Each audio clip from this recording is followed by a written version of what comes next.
try this, watch this, go here, eat this, all for appearance sake, all for convenience, all at the cost of the environment and our personal peace and well-being. And this is because there's always something to be, always a look to achieve, always an identity to be had. The beauty world is something crazy like a $700 billion industry. And the fashion world is something like $2 trillion. Just imagine if we had nearly the same amount of universal energy spent on other things.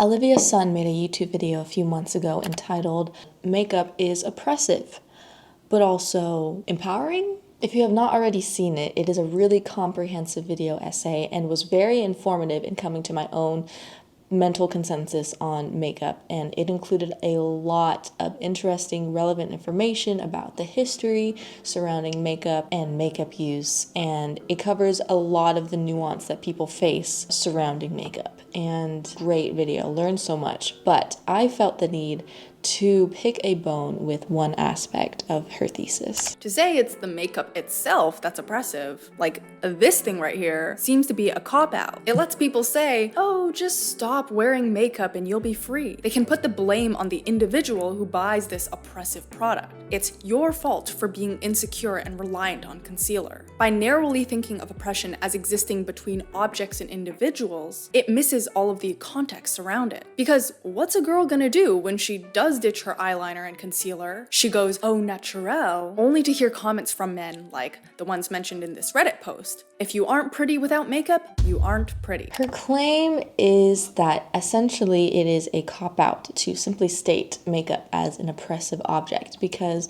it then becomes easy to blame makeup. It becomes easy to blame ourselves for using these silly products. She implies that the simple yet stupid solution of ridding ourselves of makeup use entirely is futile. And she does this by explaining the sort of paradoxical example where people, usually men, have opinions about true beauty and whether or not you should or shouldn't wear makeup. Basically coming to the conclusion that women can never win.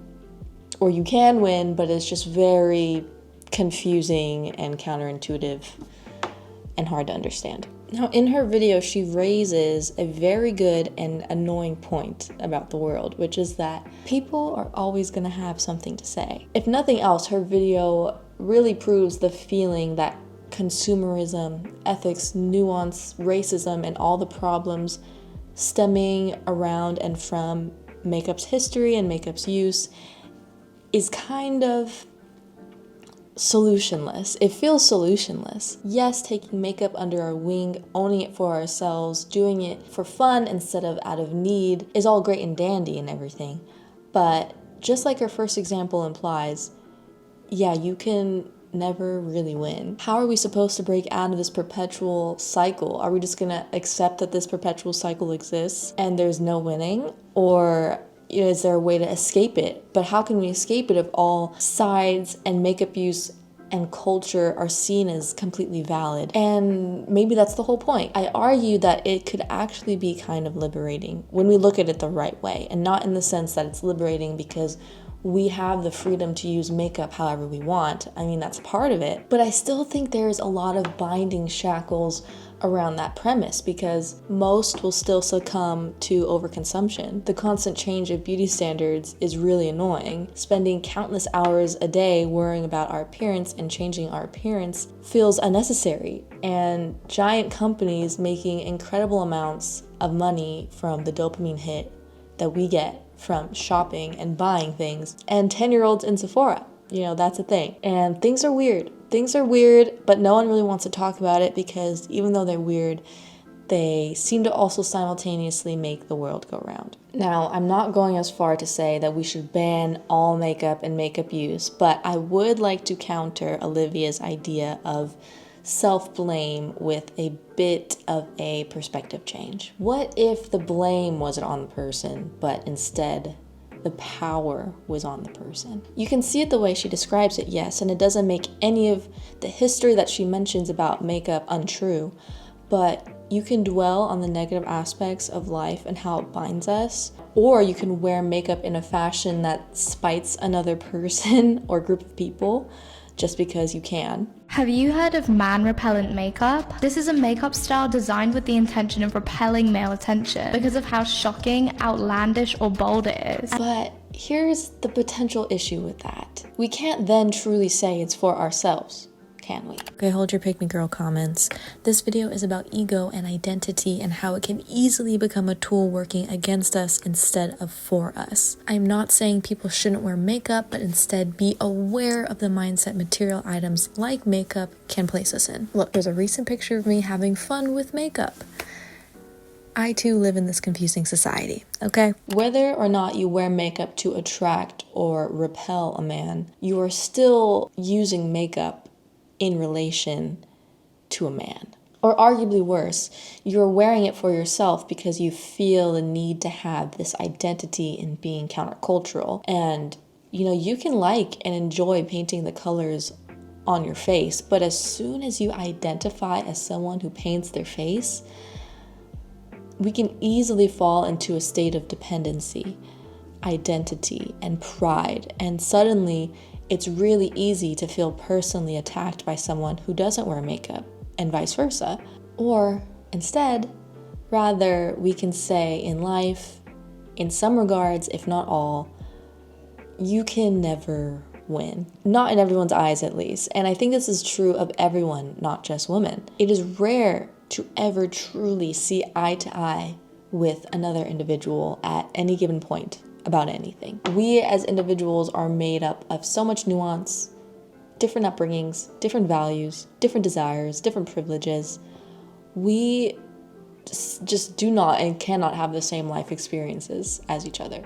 And that is why it is so hard to come to the same conclusions as each other without feeling personally offended sometimes. Without a little bit of empathy, every altering stance besides your own can feel stark or nonsensical. Even if it's just a silly opinion, like your thoughts on pineapple on pizza, it can really start to feed your ego if you're not careful. One second, it's an innocent opinion about pineapple on pizza, and the next second, you're priding yourself for not being a picky eater. Or maybe you're priding yourself in being a simple, classic kind of person. Now, that's a silly, easy example, but my point is that it's hard not to attach our identity, our ego identity, to things. Perhaps that is why the political world is so divided. But either way, just to have any same opinion as anyone on anything is kind of rare, let alone the same worldview.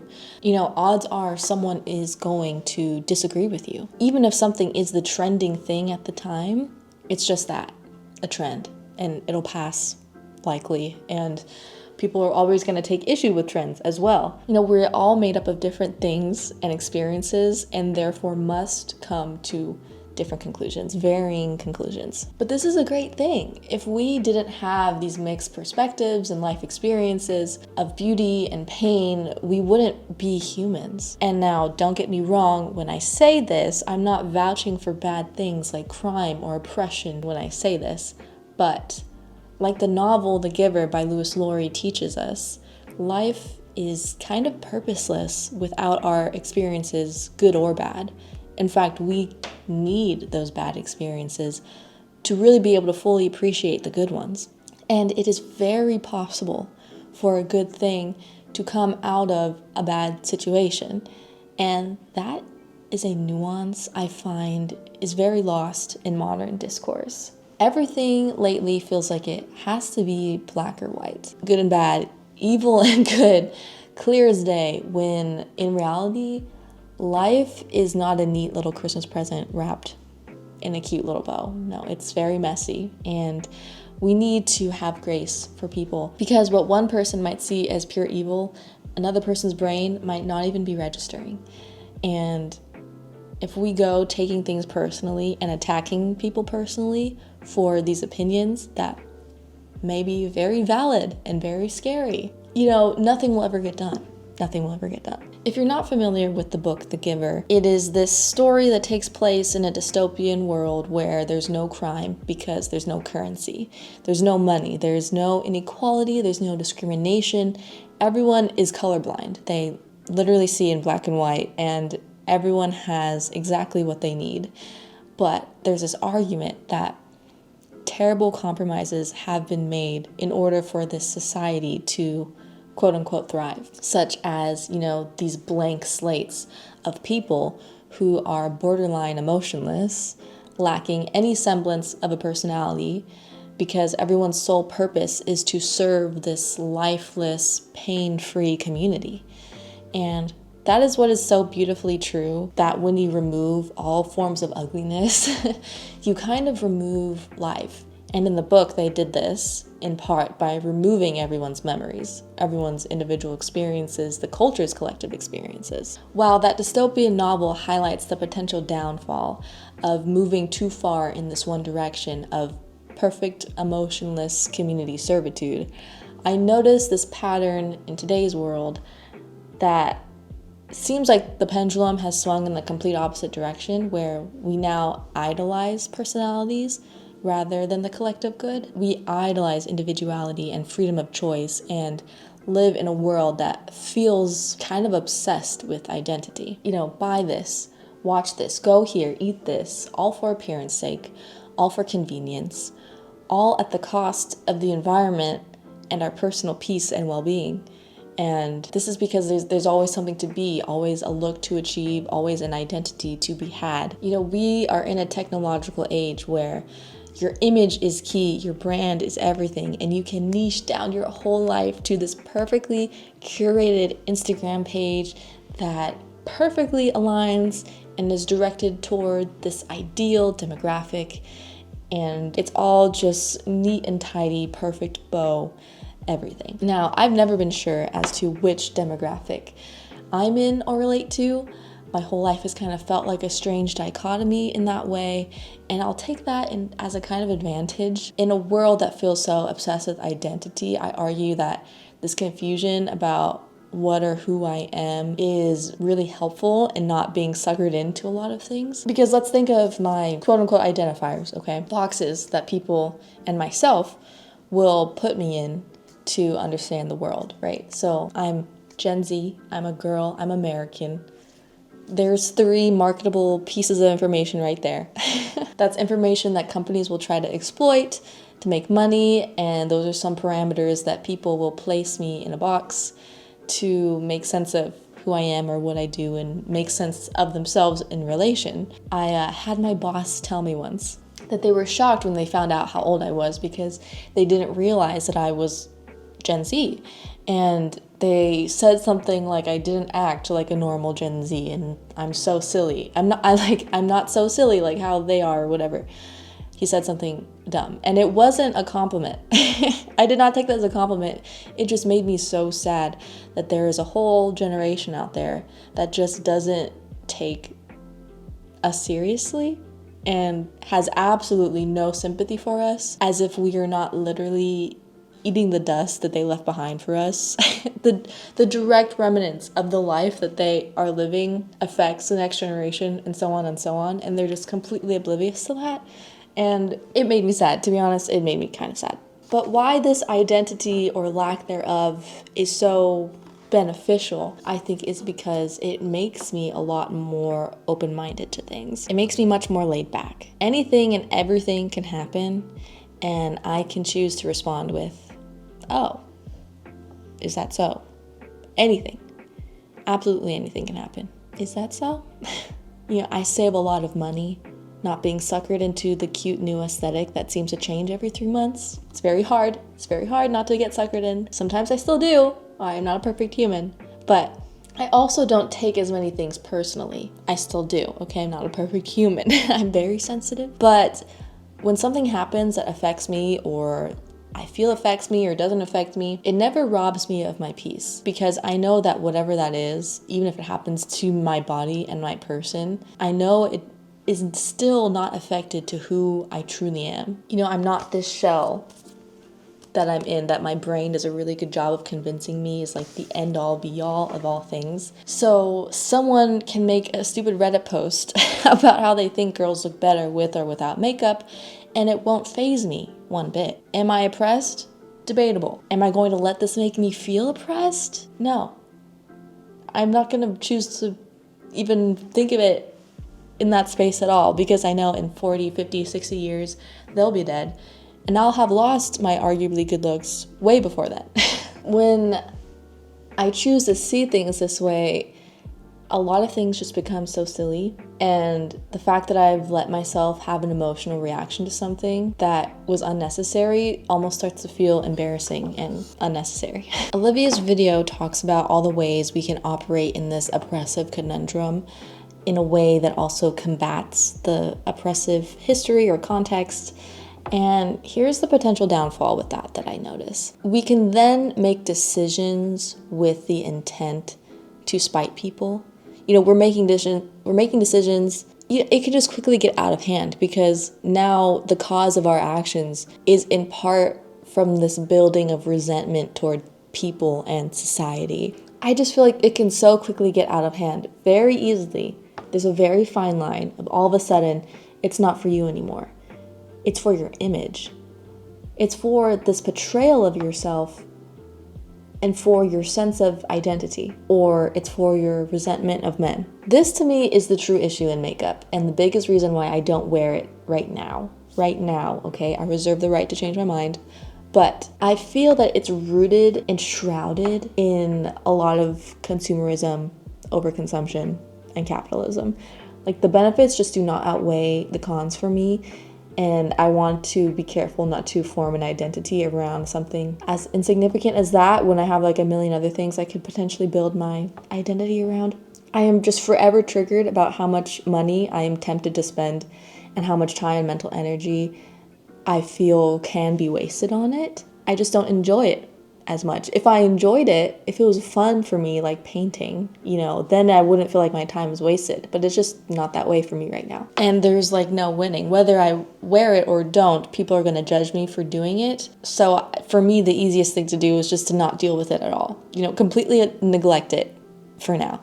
Take this example of this YouTube short that I've found in my research about this topic. Women who wear makeup versus those who don't make 30% more money on average. I found this study that totally changed the way I think about how you present yourself and whether it matters how you look. Can it make you more money or not? They had groups of workers. They ranked those workers on attractiveness. What's fascinating is they found out that the workers who were ranked as more attractive made for men about 15% more on average, and for women, sometimes more like 25% on average. So I was like, what do they mean by attractiveness? Is that symmetry of face, aka you have to get plastic surgery, you can't make more money? And that's not what the data says. All else being equal, all other job titles, skills, experiences, 30% more money. So listen, this might not be fair, but it is true. And so if you can have something in your control that you know can help make you more money, it actually makes sense to be a little vain, and pretty privilege is a real thing, and more of us could have it.